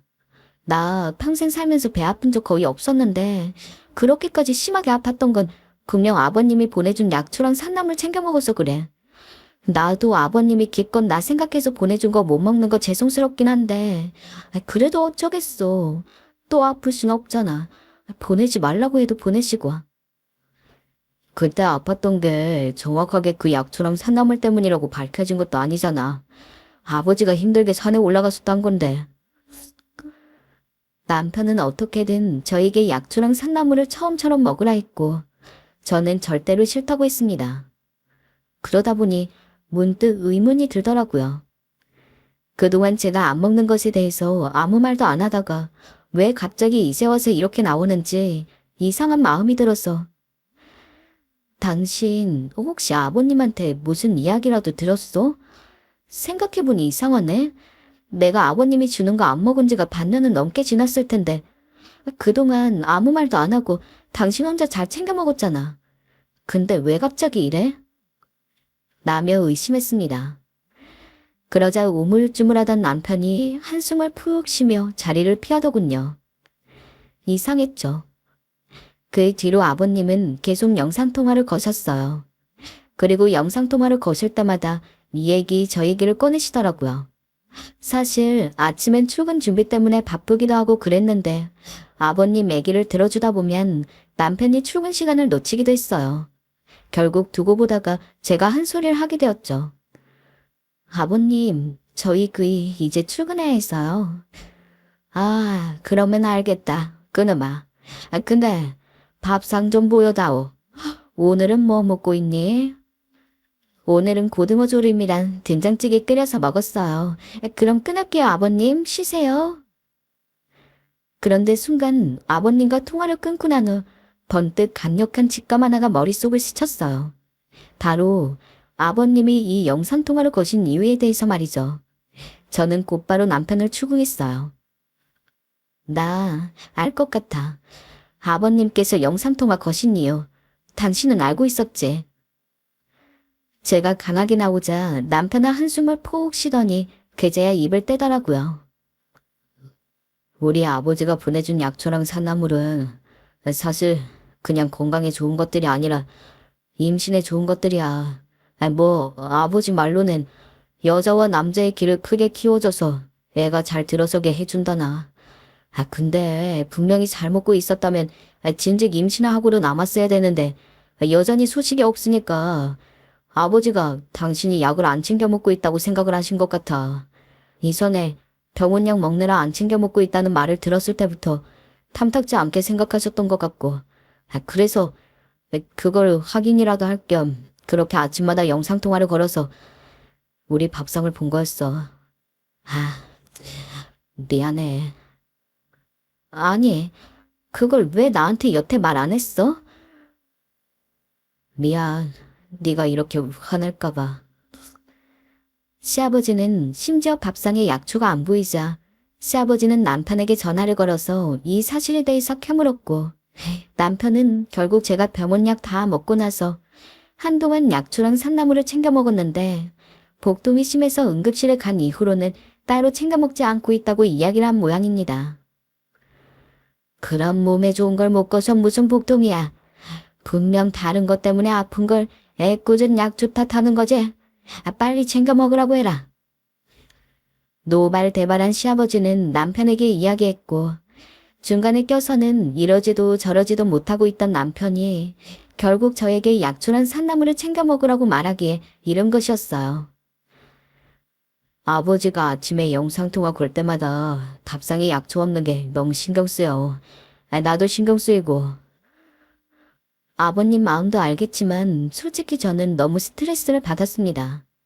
아이가 안 생기는 걸로 인해서 제일 힘든 건 시아버지가 아니라 저랑 남편인데 무슨 어디서 났는지도 모를 풀떼기들을 가지고 임신이 잘 된다니. 그거로 임신될 거면 이 세상에 임신 못하는 사람들 없게요. 게다가 그 마음 자체야 저희를 생각해주는 거라고 볼 수 있겠지만 어찌됐든 제가 정황상 그거 챙겨 먹다가 배 아파서 응급실에 간 것도 사실인데 그건 하나도 신경 안 쓰고 무조건적으로 저한테 나물이랑 약초를 챙겨 먹으라고 말씀하시는 게 참 어이가 없었습니다. 아버님이 아무리 그렇게 말씀하셔도 나 못 먹어. 그러니까 당신이 알아서 중간에서 나 잘 챙겨 먹고 있다고 아버님한테 말씀드려. 그리고 저는 시아버지가 보낸 산나물과 약초를 정리했어요. 남편은 제가 정리하는 모습을 보면서 한숨을 폭폭 쉬어댔고요. 하지만 그 후에도 여전히 시아버지는 박스가 터질 만큼 많은 산나물과 약초를 보내오셨고 저는 계속해서 그것들을 먹지 않고 있었습니다. 남편은 제가 시키는 대로 시아버지한테 주기적으로 전화를 걸어서 제가 약초랑 산나물을 잘 챙겨 먹고 있다고 말을 하는 것 같았지만 시아버지가 그런데 왜 그렇게 임신이 안 되냐면서 애꿎은 남편을 붙잡고 뭐라고 하는 것 같더라고요. 아니, 그거 먹으면 임신이 된다니까. 옆집 미정이도 내가 개운 산나물 먹고 아이를 벌써 2명이나 낳았다고. 네, 아버지. 알겠어요. 그만 닥달하세요. 저희 잘 챙겨 먹고 있을게요. 남편이 시아버지랑 전화를 하고 나서 초췌한 얼굴로 거실에 나올 때마다 저는 절대로 시아버지에게 당신이 챙겨준 것들을 안 먹고 있는 걸 들키지 말아야 한다고 단단히 이야기를 했습니다. 하지만 시아버지가 원체 의심이 많은 건지 눈치가 빠른 건지 무슨 저한테 보내준 약초 박스에서 약초 줄어든 것까지 사진을 찍어서 남편한테 보내달라고 하질 않나. 어느 날은 제가 약초를 먹고 있는 걸 몰래 영상을 찍어서 자기한테 전송하라고 했다고 합니다. 정말 아버지 때문에 죽겠다. 왜 이리 약초에 집착하시는 건지. 그래도 내가 당신 잘 챙겨 먹고 있다고 했으니까 절대로 걸리면 안 돼. 알겠지? 지금도 이렇게 집착하시는데 당신 안 먹는 거 알면 정말 난리 날 거야.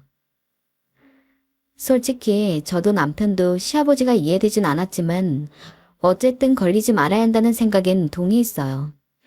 시아버지가 그걸 아시는 날엔 정말로 난리가 날 것 같았거든요. 하지만 꼬리가 되면 밟힌다고 했나요?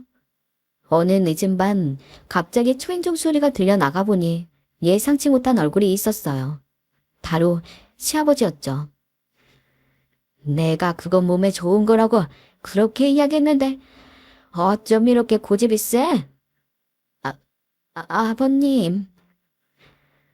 시아버지는 다짜고짜 소리를 빽 지르면서 저렇게 이야기를 하더군요.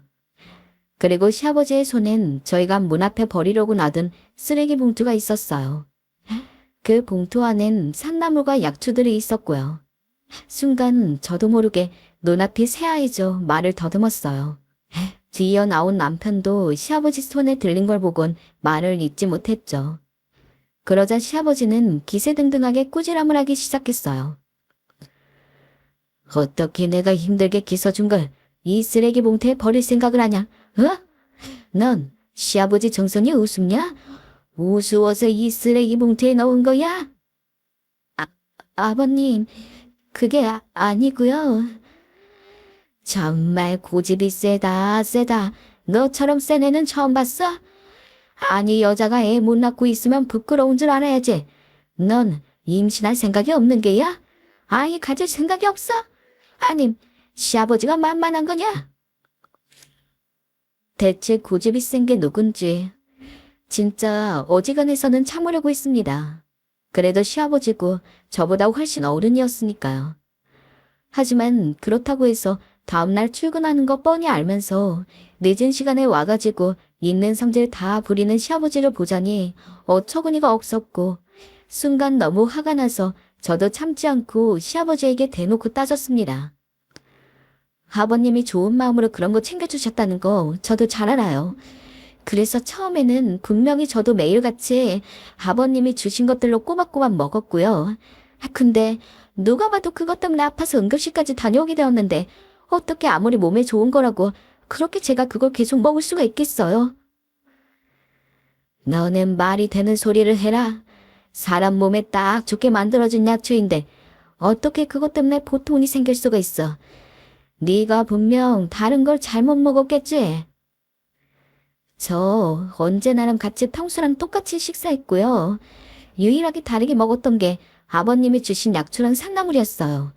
그리고 그거 안 먹고 나서 지금 한 번도 배 아팠던 적 없고요. 아버님 성의 무시한 것 같아서 죄송하다고 생각해요. 하지만 애초에 한번 남편 통해서 안 보내주셔도 된다고 말씀드렸잖아요. 근데 계속 이렇게 주시면 저도 좀 곤란하죠. 뭐야? 너 어디서 말대답을 이렇게 하는 거야? 니네 집에서 그렇게 배웠어. 시아버지한테 그러라고 하자. 아버지, 그만하세요. 이 사람도 노력하고 있다고요. 아버지가 이러시면 저희도 힘들어요. 그리고 이웃 사람들 듣겠어요. 집 안에 들어와서 얘기하세요. 정말로 저희 시아버지가 하시는 말씀 옆집 아주머니가 다 들으셨을 거예요. 그 늦은 밤에 오셔서 쩌렁쩌렁한 목소리로 버럭버럭 소리를 지르는데 창피해 죽는 줄 알았어. 그런데도 개의치 않으시고 본인 할 말 꿋꿋이 다 하시더라고요. 힘들긴 뭐가 힘들어. 매일 산 타서 이거 캐오는 내가 힘들지. 며느리 생각해서 아들내미 생각해서 이 나이에 약초 캐오고 있으면 고맙게 받아들일 줄 알아야지. 아니 이걸 다 버려놔.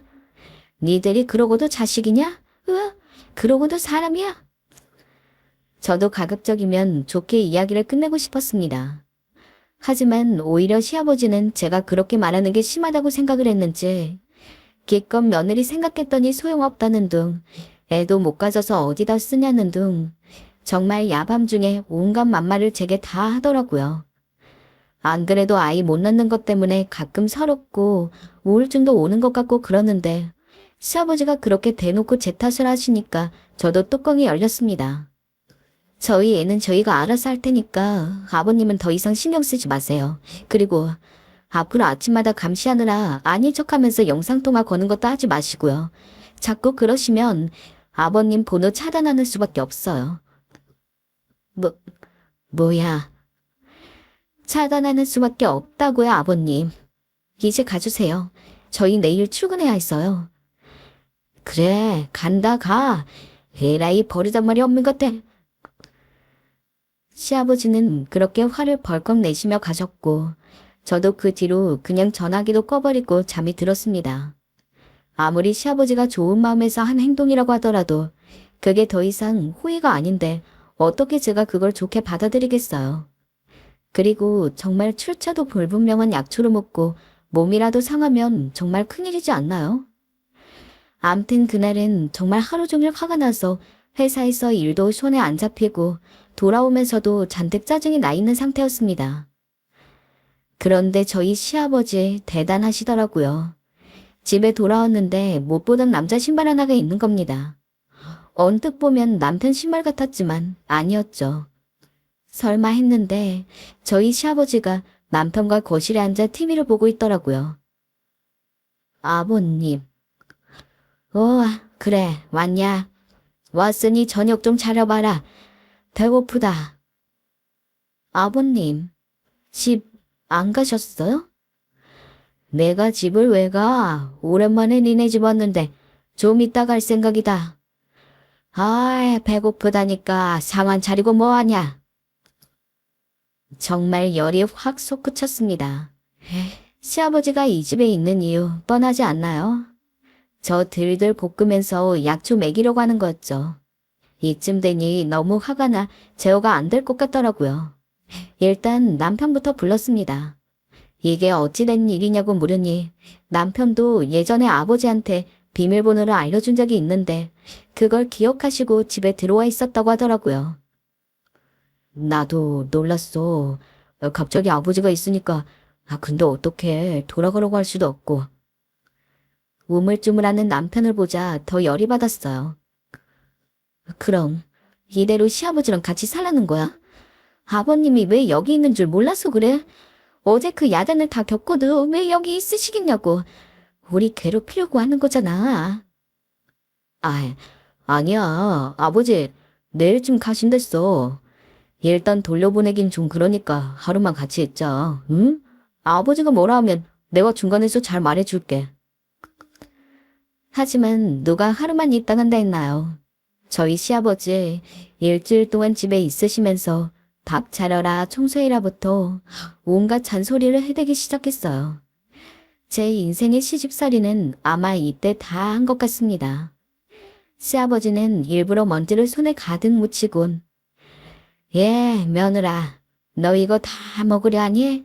청소는 매일매일 해야지. 아니면 이 창틀에 먼지 다 쌓인다. 하고 소리를 쳤어요. 그뿐만이 아니었죠. 반찬 투정은 어찌나 심한지 초등학생도 이러진 않을 겁니다. 아니, 넌 음식을 왜 이리 짜게 만드냐? 싱겁게 먹어야 몸에도 좋은 거야. 내가 누누이 말하지 않았냐?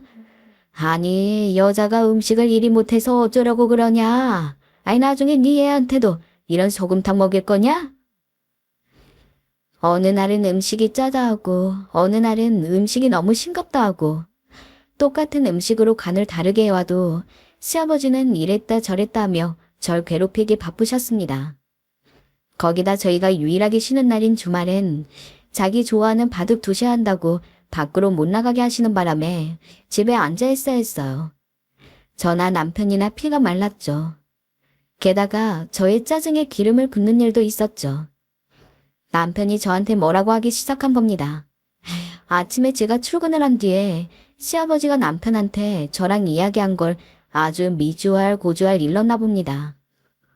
아버지가 우리 좋으라고 새벽마다 나가서 힘들겠다 온 건데 너무 서럽다면서 오시더라.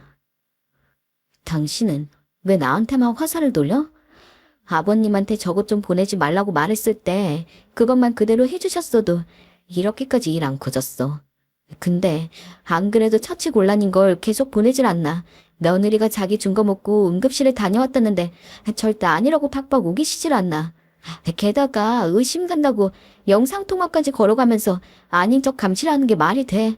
이래도 내가 잘못한 거야. 그러니 제가 열이 안 받을 수가 있나요?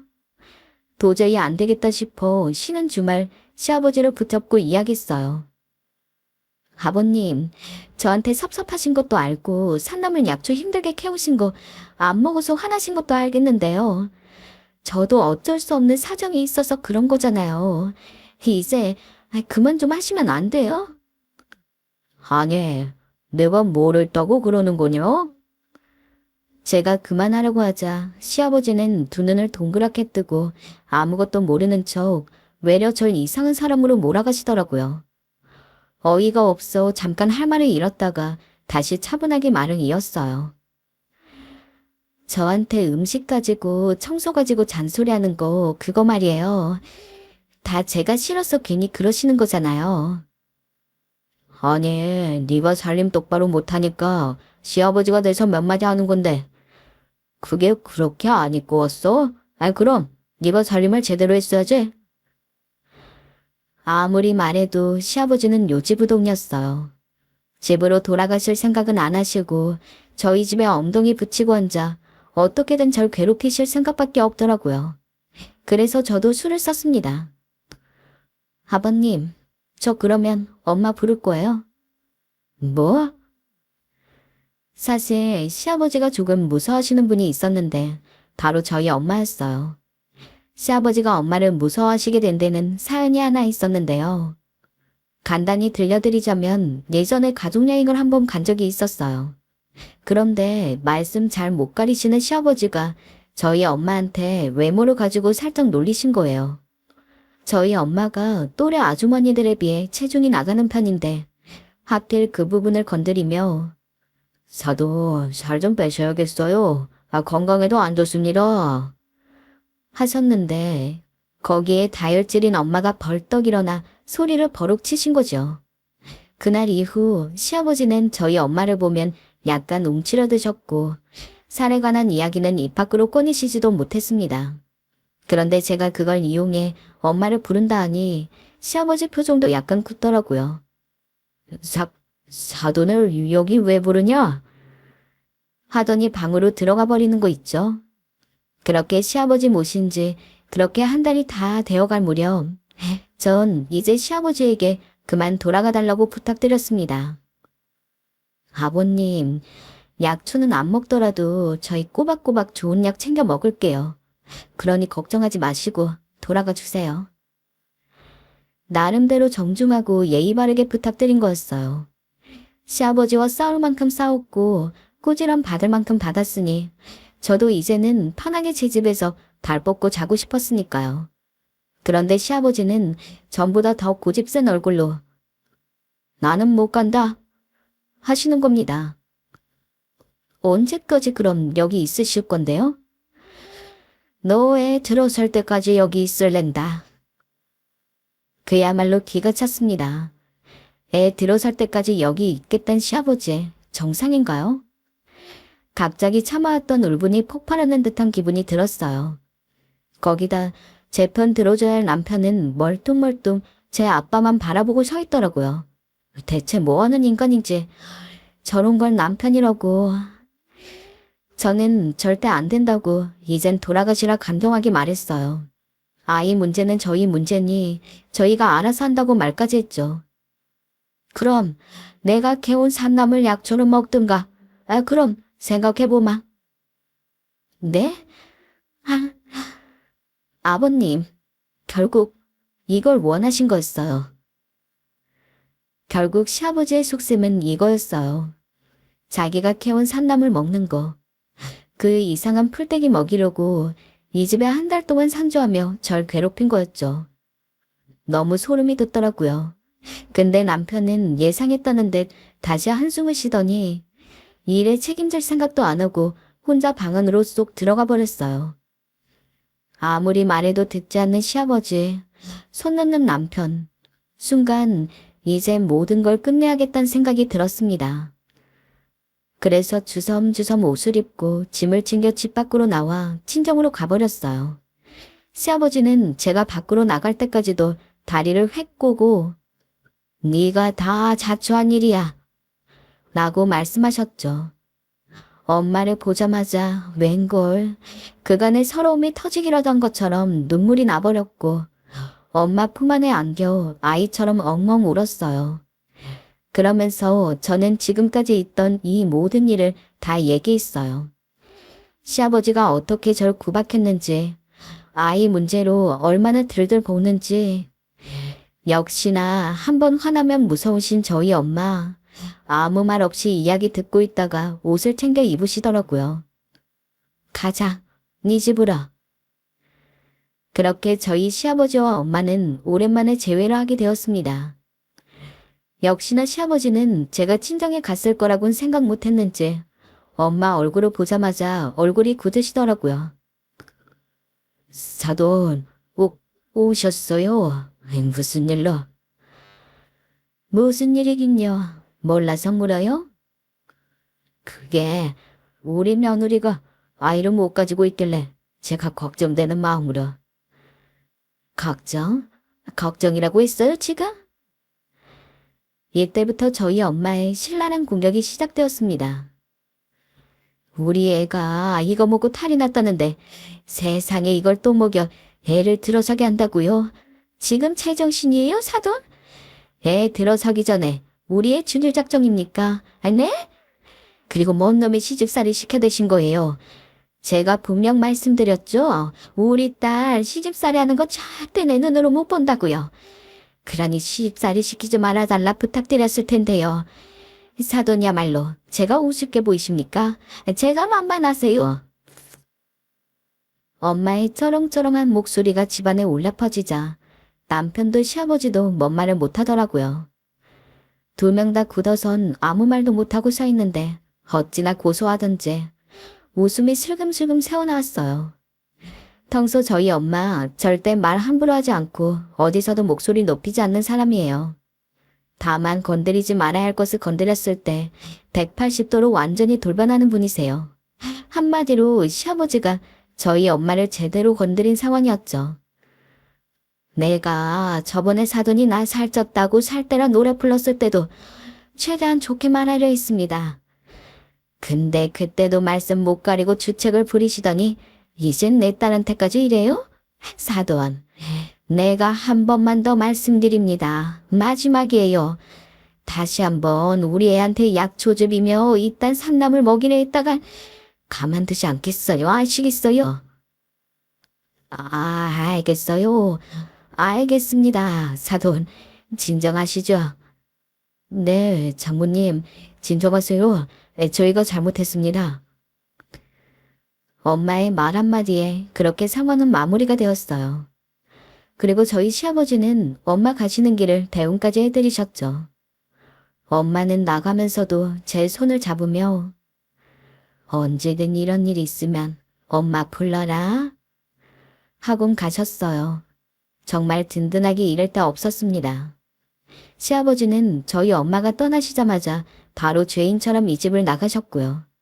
남편도 혹여나 저한테 한 소리 들을까 살살 제 눈치를 보더군요. 그 후 지금은 다행히도 아이가 들어서서 행복하게 태교하고 있는 상황입니다. 저희 시아버지의 산나물 도촉도 당연히 끝났고요. 그래도 엄마는 걱정이 되시는지 저희 시아버지가 한 번만 더 헛짓을 하면 바로 말하라고 하시더군요. 허나 저번 기회에 친정엄마가 시아버지 길을 단단히 잡았으니 아무래도 이제 이런 일은 없을 듯합니다. 저희 엄마 같은 이런 든든한 엄마를 두신 분 또 없으신가요? 전 이런 엄마가 있어 참 좋습니다. 죽을 때까지 엄마 때문에 시집살이 할 일은 없을 것 같습니다. 사실은 엄마 자랑도 할 겸 시아버지에 대한 서러움도 풀 겸 사연을 써보았는데요. 어떠셨을지 모르겠어요. 무엇보다 이야기 들으면서 많이 웃으셨길 바래요. 이제 슬슬 마쳐야겠네요. 끝까지 들어주셔서 감사하고요. 아, 그리고 산에서 캔 건 혹시 모르니 절대로 함부로 먹지 마세요.